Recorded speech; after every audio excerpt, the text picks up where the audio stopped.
Bienvenidos to the 2023 Prospanica Conference Luncheon of Champions. To begin our program, please welcome from our Prospanica Chicago chapter, AJ Davila.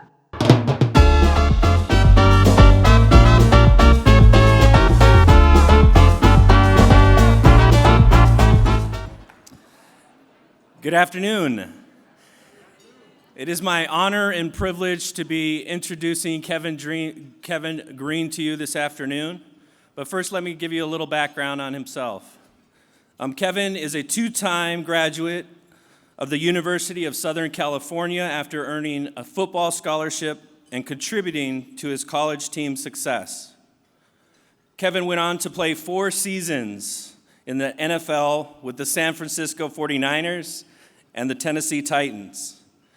During his off-season, Kevin would hold multiple mentorship workshops with both inner-city and suburban youth, introducing them to various career opportunities outside of their normal experience. As a child, Kevin's father constantly told him that he's a leader, someone people could look up to, and now as an adult, he applies that same ideology in everything that he does. A huge advocate of mental health, Kevin is a big supporter of people finding ways to take care of themselves through mental, spiritual, and physical activities. During the week, you can always find Kevin being active either on his Peloton or running sets of stairs. Sharing lessons through his journey, he regularly speaks on podcasts, various events, and of course, his various social media platforms. From his days as a student athlete in San Francisco to USC, to being undrafted to NFL, he's faced numerous challenges along the way, but has also experienced great success. Please join me in welcoming Kevin Greene.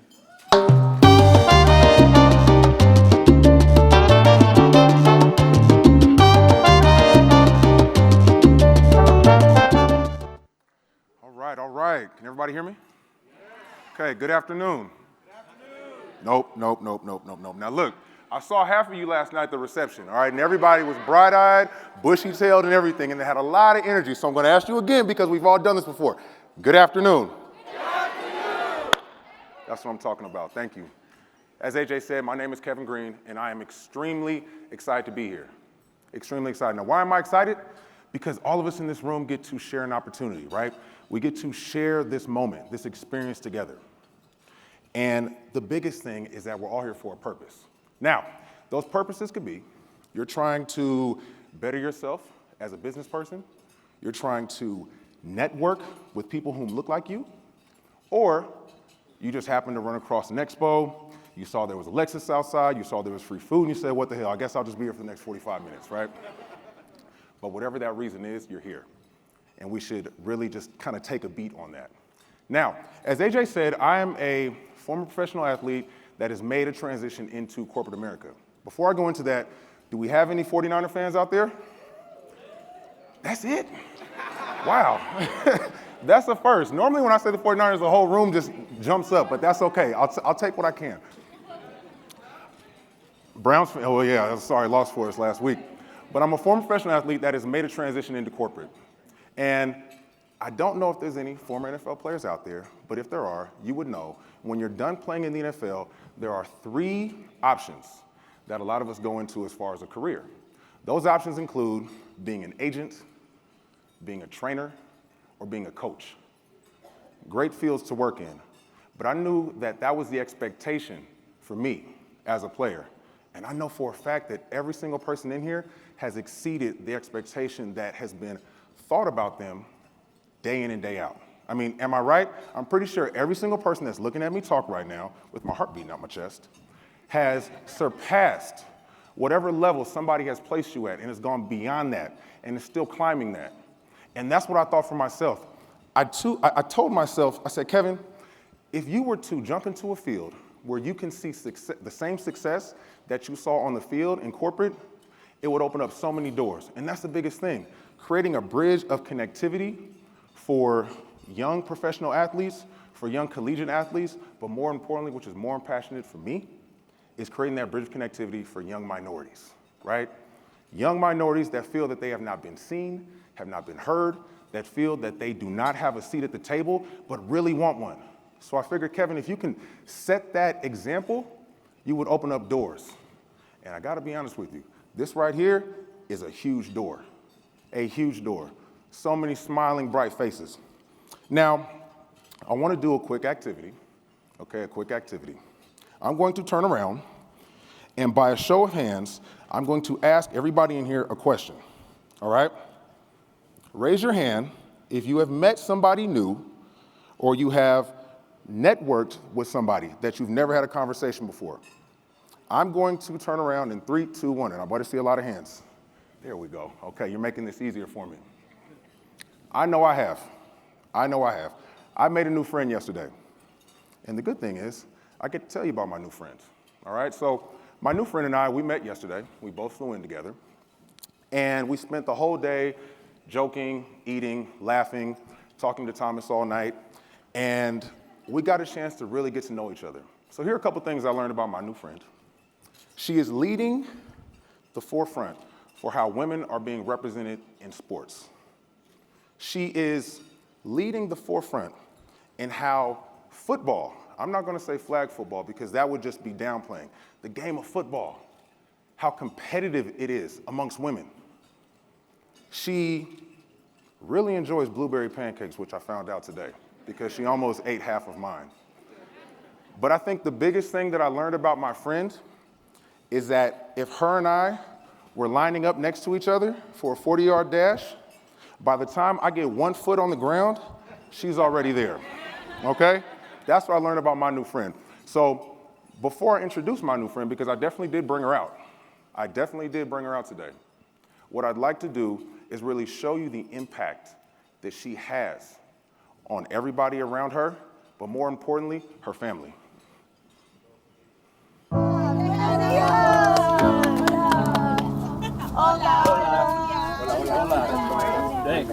¿Qué les ha comentado Diana?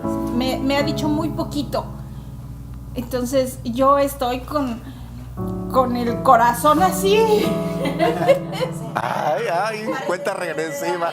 Cuenta regresiva. Thanks so much. I am here with Mira. Diana Flores and Diana. Capitán de Nacional. Is there anybody that can pull your flags? Well, actually, someone can. Right here. ¿Qué? Pull your flags. Dice, ¿qué cara pusiste? ¡Ay! ¡Ay! ¡Oh!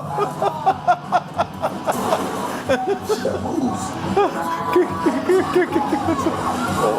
¡Oh! ¡Oh! ¡No! ¡Ah! ¡Mira!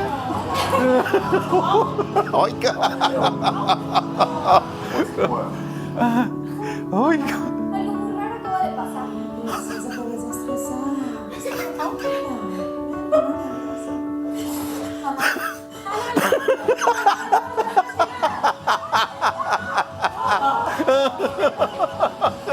¿Qué pasa?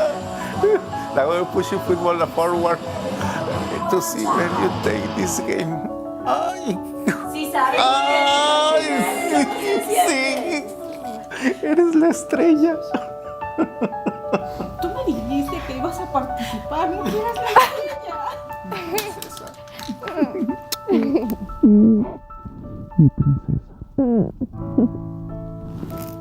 Eres poderosa. Poderosa.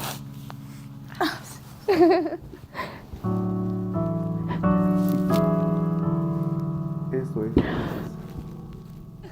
¿Qué tal? ¡Qué bonito! Imagínate el impacto. Y eso es lo que tienes. Y ahorita está reflejado en algo grande. Y no se me llena de orgullo, de emoción, de grandeza. Y estoy muy feliz por ti, por todo lo que está pasando. Ay, qué cosas no. Qué cosas no sé. Trabajamos mucho, siempre, desde que era muy pequeña. Nunca imaginé esto, a este nivel. Creo que no, ni siquiera lo soñé. Mil gracias. Mil gracias por hacer esto grande. No me esperaba todo esta escena. Ver a mi hermana, que pues sí es la estrella de todo este comercial, y ver a todas las personas que participaron. Le decía, son muchas personas que estuvieron ahí. Es muy lindo ver a mi hermana, pues sí, verla brillar. Y con ese último mensaje sí, como que sí te llena el corazón, pues porque sí lo entiendes. Y, ay no, es muy bonito.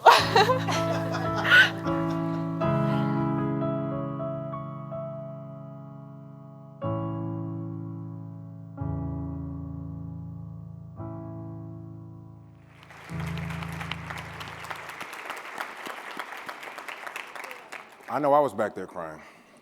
But without further ado, I'd like to bring my friend and my sister in athletics, Diana Flores.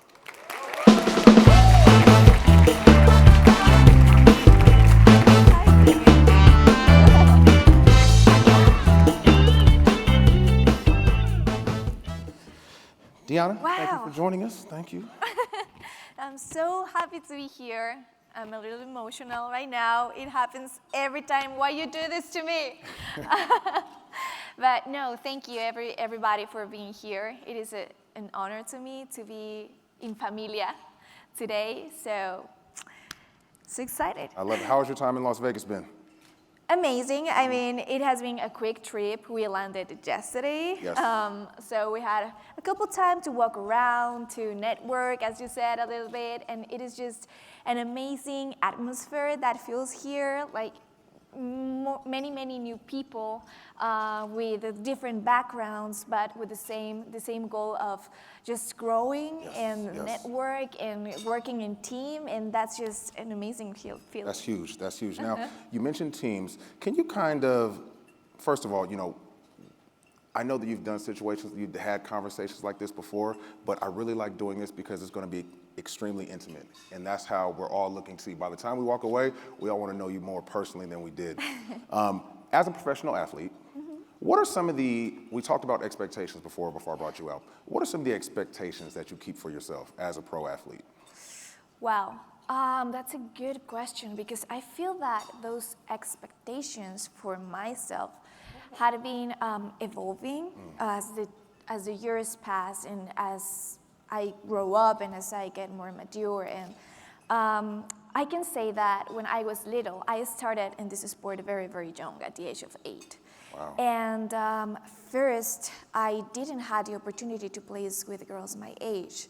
So at the beginning, my highest expectation was to have a place on the field, because I started playing with girls that were older than me. So my goal was to be the best in my position, to earn this spot on the field. Then, as I started growing up, the dream of representing my country, being part of the national team, that dream just came to my mind and stuck there. Then it was winning a medal for my country, then winning a gold medal, then representing my country at the highest level. And it has been evolving like that. But right now, I can say that I've realized that many times in life, and if we don't, we're not aware, our actions and what we do have a bigger impact than ourselves. Even if we don't know the people that we're impacting, even if we don't see the end result right now, today. So to me, to have the opportunity to be aware of that and somehow grow that impact and just keep networking, as I said, with a lot of amazing women, amazing people, allies that are in this journey to bring more opportunities, especially for women in sports, to represent my country, to represent my people, to be a voice.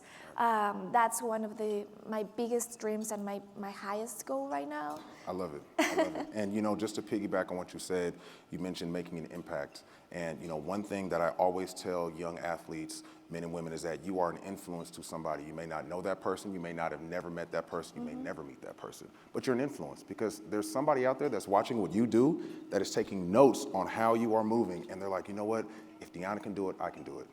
And just going to my second question, there are because we're at a business expo, there are a lot of women out there within sports and a lot of women within corporate that are feeling very misrepresented. Yes. Right? Very misrepresented. I'm pretty sure a lot of women out here can attest to that. What are some of the ways that you are fighting for our mothers, our sisters, our aunts to be more represented in their respected sport or their respected working field? Well, I feel that that's a journey that we're all together at. And I am very aware that we are where we are right now and have the opportunities that we have because of the women and the people that were before us, because of the people that worked to opening those paths, to opening those doors for us. And I've felt, as you said, this feeling of being the only one. Yes. That happened to me since I was little. As I said, I started being the youngest, then being the only girl on an all-boys team at the age of 14. Then when I started playing here in the US, being the only Latina. Even the only player from the Latino community on the roster, which was very amazing on one hand, just to see my last name popping on that roster list from all the teams. But on the other hand, it was a little where we are. Then representing this sport, I mean, I was a girl, a very, very young girl, a Mexican girl who fell in love with a very American sport. So getting to hear more than once, what are you doing here? You're not gonna get anywhere. What are you doing here? This is our sport. Yes. Or even to my coaches or my team, are you that bad that you had to bring a Mexican to your team? You know, those kind of things, which are on one hand rude, but on the other, I feel so blessed because life had bring to my life to many, many good people that had helped me to scale, not only on the field as an athlete, but outside the field. And what I've learned from all those experiences is to connect with my inner power. You heard in that video my dad saying, "Eres poderosa," you're powerful. And that's something I feel really blessed and grateful with him and my mom and my dad, because that's something they have been telling me since I was little. Yes. And maybe when I was little, I didn't got to realize the real impact of it. But as I started growing up, as I said, you get to notice the importance of embracing who you are, embracing where you come from, embracing your strengths rather than focusing on all the obstacles or on all the people telling you no. So that's what I've learned during this journey, and I've learned that my biggest superpower actually comes from my culture, comes from my roots, because we are very, very passionate people. We are very determined people. We are all about family. We're all about building bonds. I mean, if we find anybody from our community in any place of the world, we feel just like family. And if they are not, we make them family. I mean, they're family to me now, I'm telling you. So yeah, I've learned to embrace that power, and I feel that's super, super important to know as women in any area that you are at. Just remember that you have earned it. Yes. Don't ever, ever, ever make the world you doubt of yourself, because that's the most dangerous thing you can do. Just embrace that inner power. Remember that you are where you are because you earn it. And you're there because you have something to bring to this world. So just step up, stay true to yourself, and be confident. My God, that's a great answer. I got to clap on that one. Now, Diana, with a lot of your success, I'm pretty sure that there have been opportunities that have been presented to you. For a lot of the people out here, being able to notice said opportunity and notice when to take advantage of said opportunity is very key. And it's very important for your growth as a professional athlete, as a former athlete, or as a current individual working in corporate America. So when it comes time to take advantage of these opportunities, how are you capitalizing on that? Ooh, that's a good question. okay, as athletes, you know, that we're all about, I mean, we don't have breaks in our careers. No. So we don't have off seasons really. And that's how my journey has been since I was little. I started being part of the national team at the age of 16. So at that age, I had to make like this tough life decision of how I saw myself and how I wanted to like act on my day life. And I decided that I wanted to pursue the highest level of me as an athlete and represent my country, et cetera, et cetera. And since then, I've been part of the national team for the past 10 years now. Wow. Crazy, yeah. Flew by. And you can think, okay, you got it. Yes. You know the answer. You got it all. But no. So I was part of the national team for the past 9 years, but only got the opportunity to play in my position, to play as QB1 in 2021. Wow. Before that, I had the opportunity to play other positions as a receiver, running back, linebacker, corner, rusher, like a lot of, pretty much any other position in the field, which I'm grateful for, but I was not achieving that goal. And what I've learned regarding what you said about opportunities is that sometimes we frame our goals in a certain way that we want them to happen. Like, I want it to happen this way in this period of time, and if I do not achieve that as how I picture it, I failed, you know? Sometimes we tend to do that. And what I've learned is that life doesn't work like that, period. We cannot set the timelines, we cannot set the how, but the only thing we can control is how we act on our daily day and how we picture ourselves to others and how we keep improving ourselves in order to be the best version. So when that opportunity appears in front of us, we can just take it and make the best of it. And that's what happened to me. After 9 years of being part of the national team. I almost quit, I have to tell you, in 2018 because I was just feeling so frustrated. Like, what's the point if I keep training hard every 2 years and I'm giving all my time and even sacrificing other things like family time, like friends time, and many other things as a young kid. So what's the point? But I decided just to keep one step in front of the other. And in 2021, I got the opportunity, as I said, to be QB1 for the World Cup in Israel. And after 10 years, Mexico had the opportunity to play for a gold medal. Wow. So, and that's huge. yeah. We won silver that time, and after 6 months later, for World Games 2022, we made history by being the first national team to win a gold medal at the World Games with a score of 39-6 against the team who won us like 6 months before, USA, becoming world champions. So pretty much my message here is as I said, keep true to your goals. Keep true to that version of yourself that you want to achieve. The fact that it doesn't happen right now or the next day or in 2 days, it doesn't mean that it will not happen. Sometimes it just takes time. So just stay true, stay disciplined, and life can be brighter and bigger than what you imagined. So. Diana, you know, that's the same thing I told myself. Hearing your trials and tribulations of going through failure, overcoming, that was the exact same thing I went through playing at USC. I started playing late.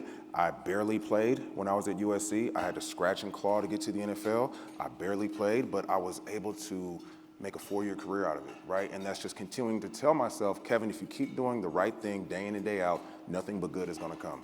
Right? And it doesn't have to be with athletes, because I know for a fact every single person out there has either failed a test, bombed an interview, got a rejection email. I've definitely been in that seat, but I cannot let that define me. So I know the crowd wants to speak to you, but I have one last question. And I know this may sound cliche, you may get this question a lot. When you think about what's next, right, and you think about where you want to be in a certain amount of time, I don't like asking where you're going to be 5 years, 8 years. I like to keep short goals. 2 years from now, what are some things that you're looking to accomplish? 2 years from now, okay. So as an athlete first, I have the World Cup coming up next year in Finland, 2024. So I'm looking forward to be there and bring another gold medal to my country. And we have World Games 2025. And of course, since 2-3 days ago, flag football became an Olympic sport. That's just like, yes. That's the dream. So I'm looking forward for 2028 to be part of that team and represent my country, bring an Olympic medal to my country. That could be just amazing. And right now, flag football is not a professional sport yet. Right. So something that I really want to do or just help to do is to make flag football a professional sport so that women like me can make a life while playing the sport we love so much. So I just feel grateful for having now the opportunity to give back, not only as a player, but outside the field too, and have this platform to keep being the voice, to keep representing, because I truly believe that representation matters. It does. It changed my life, and I know that it will keep changing many, many lives, as I'm sure that keep spreading this message and breaking these stereotypes and breaking these barriers will help the future generations to achieve their dreams, to be aware that greatness starts in our minds, but lives in unity and in our culture. And if we are aware of that, there will be no limit at all for our dreams. I love that. I love that answer. Now, just to kind of piggyback on what you said about, because we all know that flag football will be in the 2028 Olympics down in LA, and this will be the first time that the country of Mexico will be represented. Yes. Can you speak to what it would feel like to bring the gold home to Mexico? But then at the same time, I feel like, and please, correct me if I'm wrong, it's not just representing Mexico as a country, it's representing Latinx, right? Every single, black and brown person out there that is looking to play football. Can you kind of put us in your mind of what that would feel like to go out there and just represent a larger community than just the country of Mexico? Wow, that's so hard because it has been one of the best experiences I ever had in my mind. And I can still have that picture, that moment, like very vivid in my mind if I close my eyes almost. To be honest, at the moment we won that gold medal, it was just unreal because, as I said, I worked so hard, my team worked so hard for that, and we just made magic happen. I mean, the way every single player of my team gave everything of themselves to achieve that same goal, made just magic happen, like in the best and brightest way we've ever imagined. But the true grounding moment for us was after winning that gold medal. Because we realized that achievement, as you said, meant much more than a prize or the recompense of our hard work of all those years or of all the sacrifices. It was a seed of inspiration and motivation for our country. It was reminding our next generations that dreams come true. No matter who you are, no matter where you're from, if you just focus on your goal and you network and you surround yourself with people with the same passion, with the same love, it's just anything can be possible. So we started realizing that as the days passed after our gold medal. And I think that right now,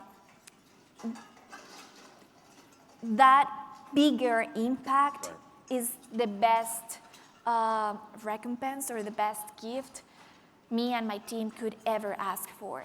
Wow. Because it is all about leaving a legacy. It is all about making this world better. And I think that by doing that all together, we just made our part for a brighter future for the next ones. I like that, because you'll be the first. You'll be the first. I'm sorry, please make some noise for her. Yes. You will be in the position to be the first, and I think that it's seeing that there's a bigger picture than that. Now, I know that we've been talking about football, we've been talking about your growth. So when you're not when you're not traveling, when you're not playing football, when you're not getting ready for the next games, what are some of the things that you like to do just to kind of relax, get your mind off the game, just to make us feel like, all right, well, she's one of us too, okay? She's a human too. What are some things that you like to do just to kind of relax and get away from everything? Okay, so I could say, of course, I am spending time with my family, with my mom, dad, brother, sister. Especially with my sister right now, since my brother is in Munich, so he's far away, as Latinos, it is like heartbreaking to just let fly one of ours. So I like doing that. I like playing the piano. I like watching movies. I like playing with my dogs. Just trying to have that balance, somehow I feel that I live between two worlds. Like I still play with my team from college, and most of my teammates are like freshmen. Right. But on the other hand, at the national team, I'm the youngest. So I'm like, I just can't go from one world to the other, and it's so fun, and just having the opportunity, as you said, to connect, to meet new people, and to learn from others. I enjoy it a lot. Sure. Yeah. And, just piggybacking on opportunities, piggybacking on meeting new people, I once heard that Peyton Manning was your favorite player growing up. Yes. Peyton Manning does anybody know who Peyton Manning is? Any Peyton Manning fans? And when you were younger, you had the opportunity to meet him, but he was too far away. Yes. I'm going to leave it there, and I'm going to let you tell that story. Oh my God, yes. So when I was 14 years old, I went to play nationals with a team from Philadelphia, the National NFL Flag Football Championship, which was in New Orleans during the Super Bowl week. So you know that before the Super Bowl, there's like a big expo with a lot of activities and everything. So they closed it one day just for the teams, the flag football teams. And I was there with my family, and we were playing around, something like that. And then I started hearing, like, Peyton Manning is here. Peyton Manning is here. And I just got crazy, like, Dad, Peyton Manning is here. Where? I don't know. Like, we have to find him. So I started like running through all the expo with my dad and me like, run, Dad, run. Like, I don't know where's Peyton Manning, but I heard he's here. And yes, he was there giving a press conference or something like that. So by the time, it was a big expo, so by the time I pictured him, he was leaving. So I remember I was running, trying to get closer to him, and he was at that moment, like waving, smiling, thank you, thank you, thank you, and leaving. And I started shouting like, Peyton, Peyton, just trying to him, like, just to give me a look, please. And of course, he didn't hear me at all, so he left. And I remember just being there, disappointed. I started even crying a little bit. And I remember my dad just hugged me and said, don't worry, maybe you will have an opportunity to meet him in the future. Wow. Years later, this year, I had the opportunity to be offensive coordinator for the AFC with Peyton Manning as the head coach.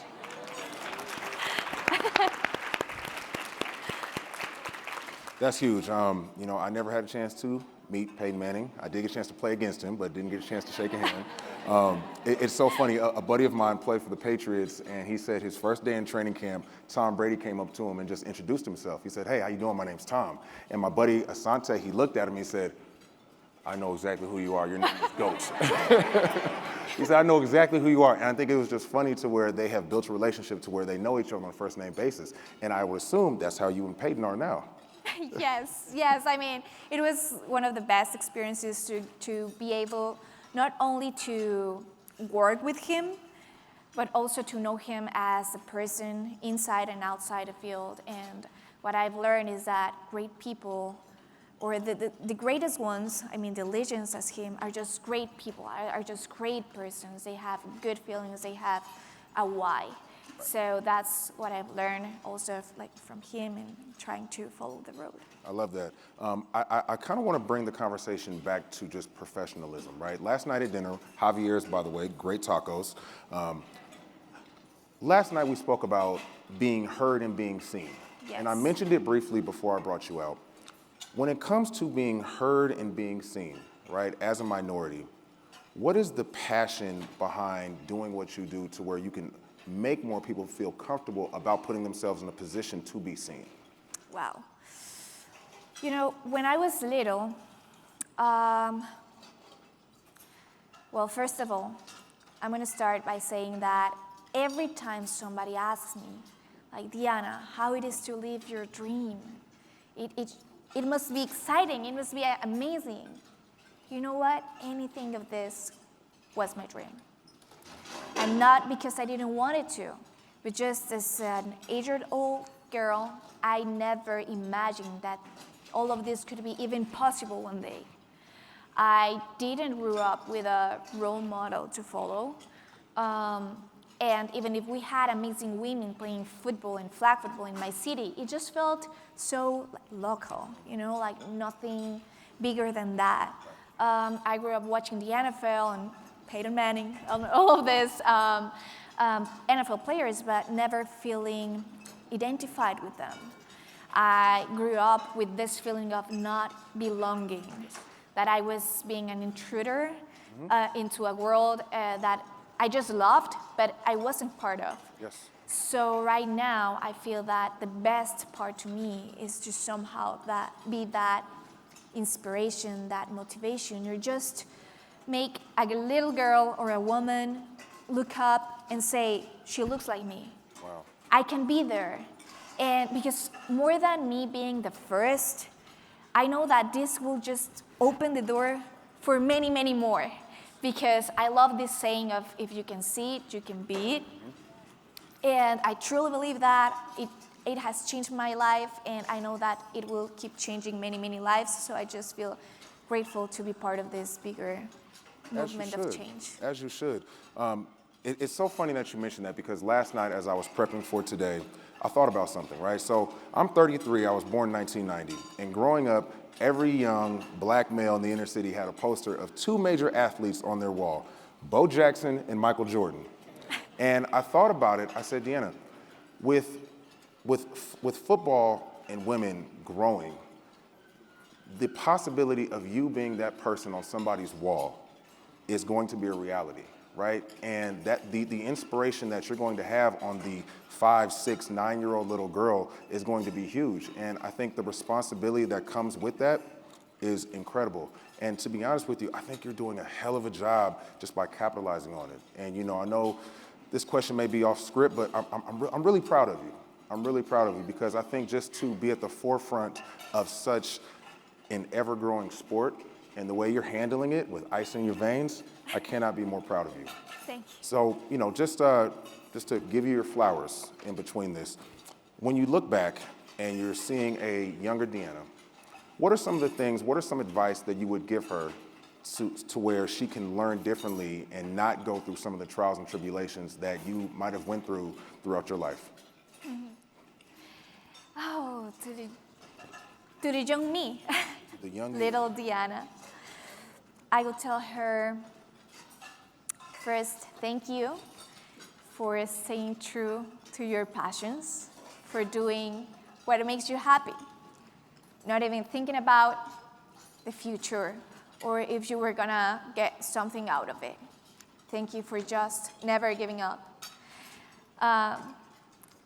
Don't ever let anyone doubt of yourself. Keep going even if the world says no. There will always be a way, and there will always be amazing people on the road willing to give you a hand, willing to help you to achieve that dream. Never give up. You're strong, you're powerful, you're smart, and you're capable to do anything you want in life. Thank you for just being you.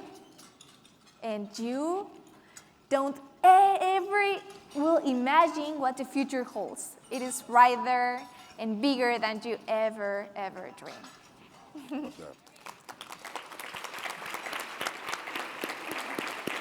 Now, what I'd like to do is give the audience an opportunity to ask Diana any questions that they may have, because I'm pretty sure I can talk to you all day, but as I said, I want to make this as intimate as I can. So if there's anybody out there, please raise your hand. The mic will come your way. We have one right here in front. And please ask away. Oh, right there. At table 4. Yes. Oh. Just waiting on the mics. There's always one. It's all right. Test. Oh, it's working. Hi. First and foremost, congratulations on your achievement. My name is Beth Ormelejos, and I am Madam Chair of the Latina track. So you are the perfect role model of what we're trying to teach and help develop the Latinas in general. I think my comment is more what you were referring to. I think that you are representing not Mexico, just Mexico, and I know you're Mexican, but really you are representing, like you were saying, when you spoke about that picture, it was, a black person, African American, inspiring everybody. And I want you to feel that way. When you're representing, you go out there and don't think that you're just Mexican. I'm Dominican, I'm really proud, but really I'm representing our community. And that's just my comment. Thank you. Thank you. Thank you. I believe we have one at table 24. It's bright out there, so excuse me if I say the wrong table. Hi, Diana. I'm very proud of you. I'm Mexican also, so I cannot be more happier and prouder than you. Being from Mexico, this girl just breaks many paradigms. First, because she's a woman. Second, in Mexico, we are struggling with team sports. We're very good with boxing. We're very good for solo sports, but in team, we never excel. We never make it to the last end, to the final stages, because there's something there. So my question will be, how do you manage to solve that situation and make everybody go all the way to the top? Thank you. That's a good point. As you said, I feel that one of the biggest challenges, either if it is at sports or at business or anything, is how do you build a strong team? How do you work in team? For us, for the World Games 2022, I feel that what made us different was that first, every single player of our team had the same goal on our minds. It was not about being the best on the field or having the lights on, or it was not about shining by ourselves on the field. It was about bringing a gold medal to our country. And we knew since the very first moment, and we started training for this goal like 6 months prior, we knew that that was the goal. And we were going to do like anything on our hands to achieve that, even if it meant sacrificing our time on the field or anything else, even our time with family, our time with doing anything else but that. We even had like a phrase, I could say, that was piensa en oro. Piensa en oro, think gold. And I feel that that was thanks to one of our coaches, our athletic coach, that brought that phrase into the table. And we had it like a mantra. So every like after a Zoom session, because we couldn't train like every day together, that was like the phrase, like the mantra, piensa en oro. When we were having a tough day at the gym, it was piensa en oro, think gold. But more than think gold, act like gold. If you want to achieve something, you have to start acting like that before you get it. So we started acting as gold since before, and every single player did. So I feel that that's what made like magic when we came all together. We just put our expectations also on the table, what we were looking for as individuals, but also as a team, and find a way to make it all happen at the same time in order to accomplish that. So I feel that that chemistry became of having a clear objective and making sure that every single person of that team was aligned to it. So right now I feel blessed also and lucky to have them. And big shout out to my amazing teammates out there if you're looking at this. Love it. We have a question right here in the front to your left, Diana. Hi, how are you? Nice to meet you. My name is Denise. Nice to meet you both, and thank you for joining us. So I'm a second-year MBA student.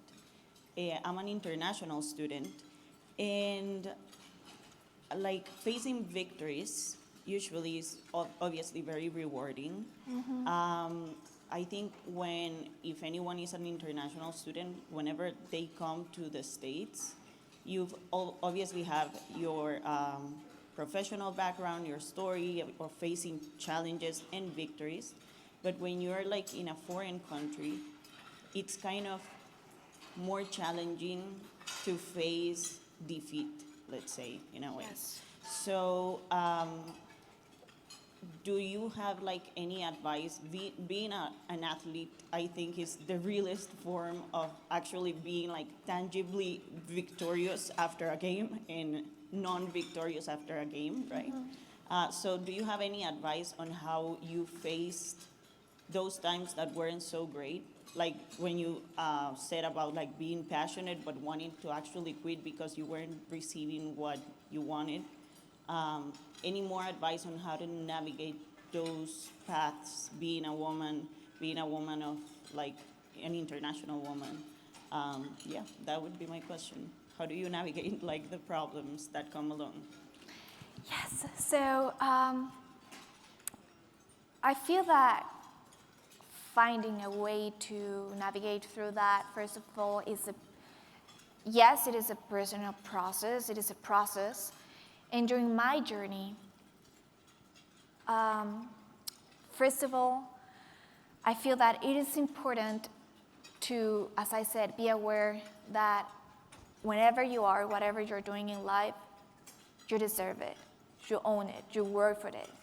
But you are more than what you do.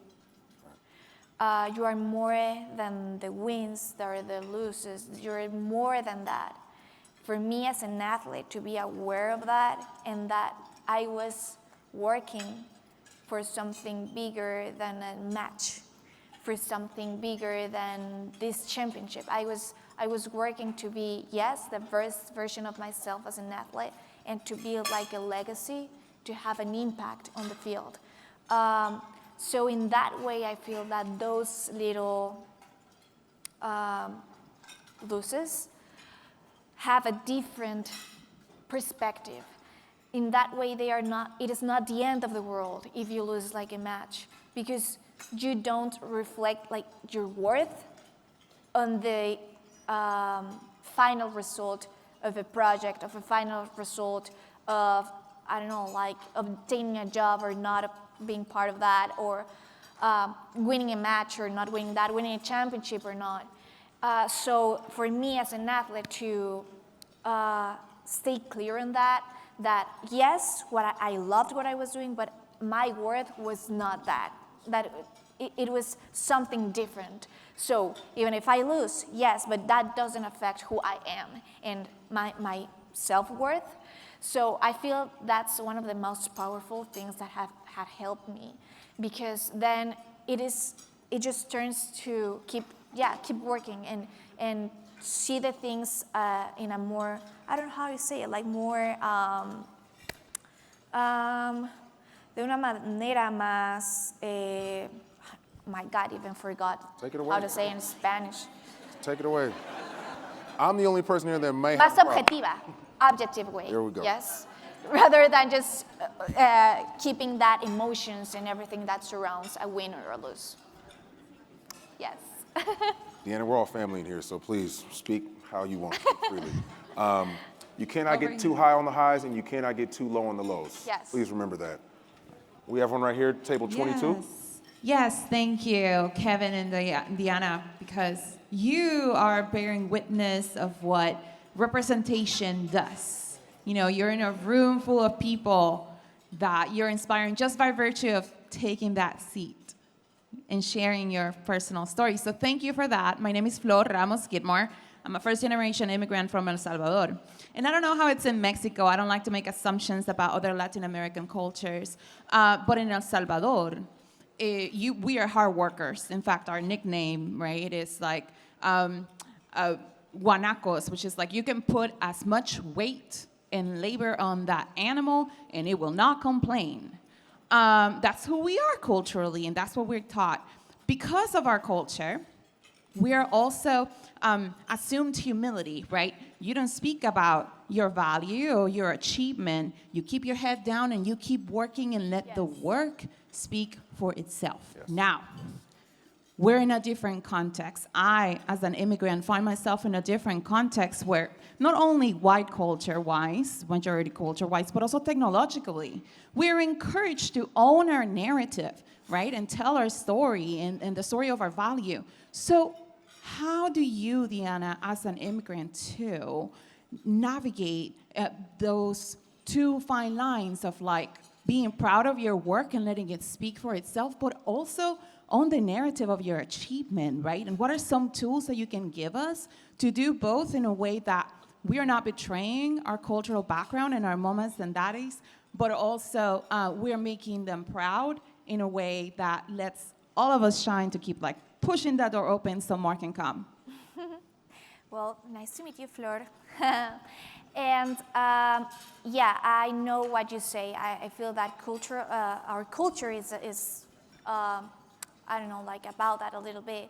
If you talk about your accomplishments by yourself, you start feeling that you are being like a little too cocky, yeah, right? Like you are just, yeah, we're not used to that kind of things. But I think in life, nobody gives you the opportunities for free. Nobody comes and tell you, like, here you go, what do you want? There it is. I mean, there's a lot of people probably wanting or working for the same goals as we. And what I've learned is that in this awareness of knowing that, I'm going to repeat it again, I think it's the first time, but make sure and be aware that anything you're doing right now has a bigger reason than yourself. Okay. That you belong anywhere you are right now, that you have earned it. Nobody has given anything to you. You are there for a reason. And I feel that in this acknowledgement of that everything we do has a bigger impact on ourselves, then is, I don't know, like a bigger power putting all the pieces together.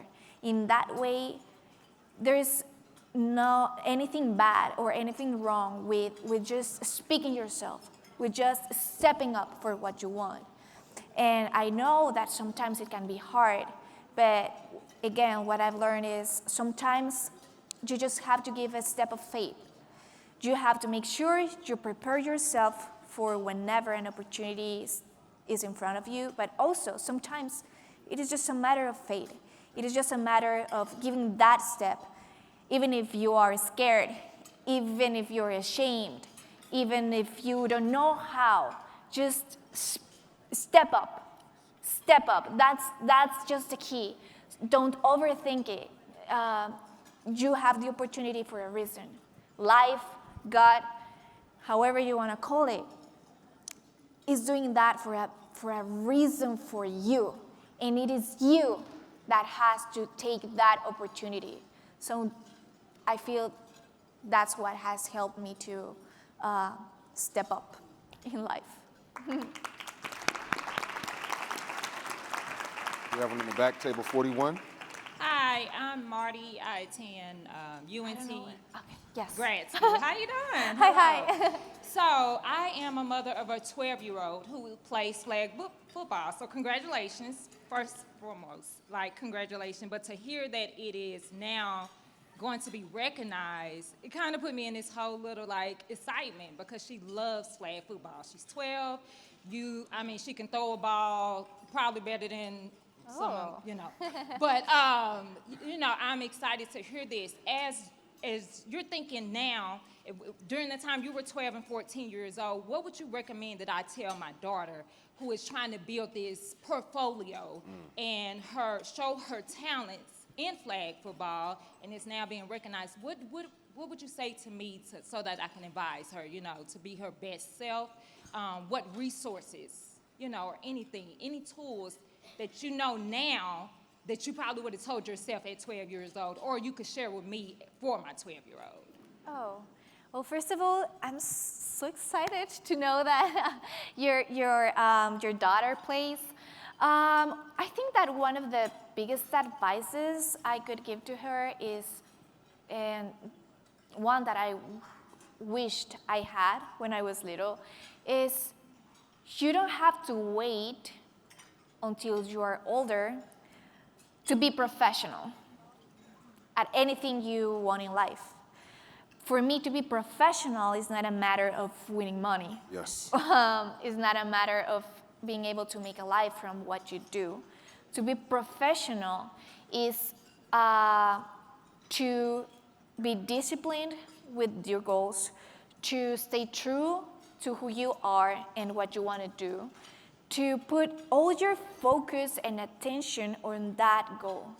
I feel that sometimes, it was for me at least, when I was little, I was always thinking and dreaming like, oh, when I grow up, I'm gonna do this, I'm gonna do that, and when I'm older, I'm gonna be better on the field because I'm gonna be able to, lift at the gym because I'm gonna be able to do this, and then life just passes. And you start growing up and you get older, and you keep thinking when I get this, or when I get more resources, or when if I am in a better situation, I'll be able to do this, blah, blah, blah, blah. So it is just start being professional right now. Start working with what you have right now. And that will just lead you to a bigger and brighter future and make everything easier.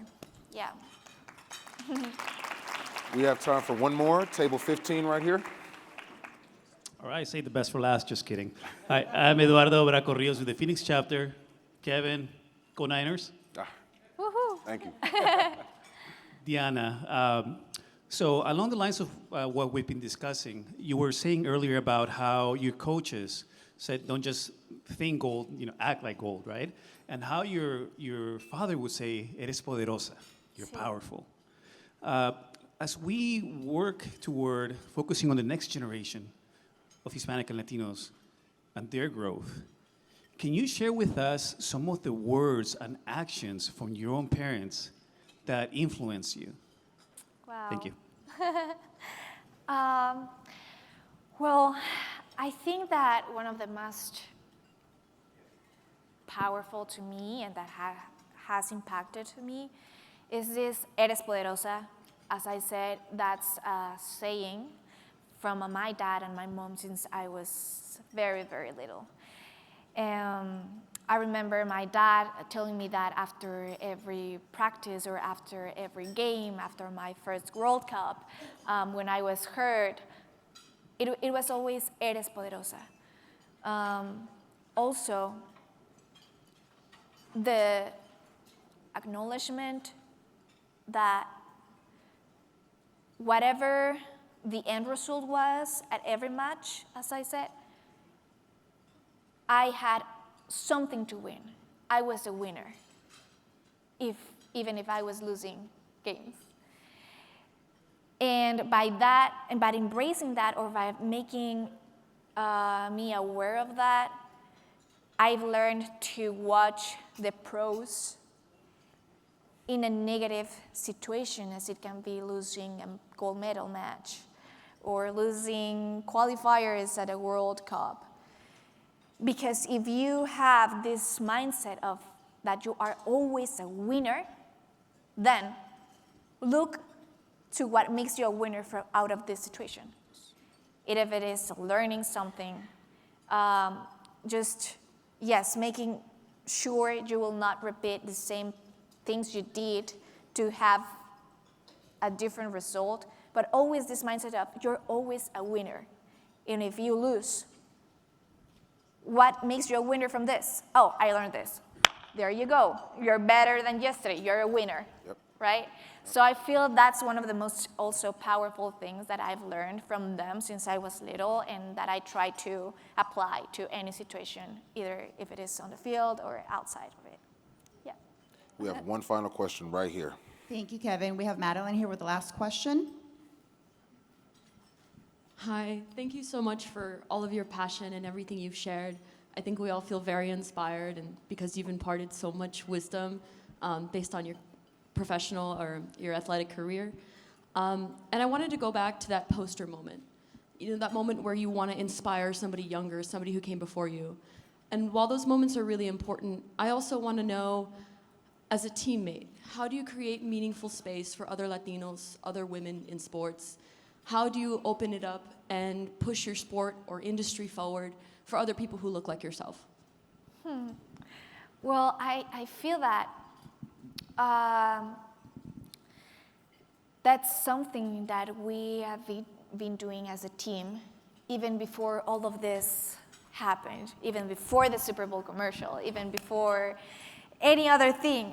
I feel that just by, as I said, being that role models or being that example for other girls, to show them that they can do a different thing, or that they can challenge themselves and challenge others to follow their passions, that to me is the most powerful and bigger impact as being an athlete, because you are there on the field doing your thing, having fun, enjoying, having a great time, but it is also what that moment, those 50 minutes, mean for other people in the world. So I feel blessed for being able to see the impact in other girls, either on our country, in Panama, in Colombia, in Brazil, saying, wow, I didn't know that I could do that. I didn't know that that was a thing. I didn't know that it was a sport. Like, where do I play that? Where can I go?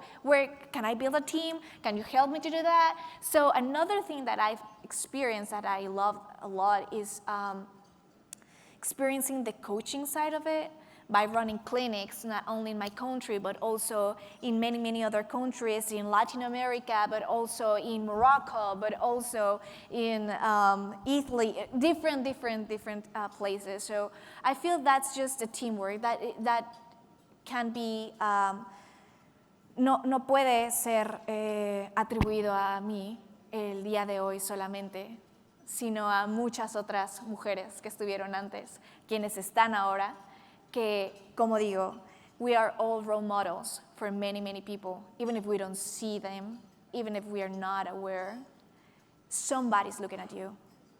You're opening a door for somebody that will come after you, and it will be easier, the road for them. So that has been the biggest blessing to me.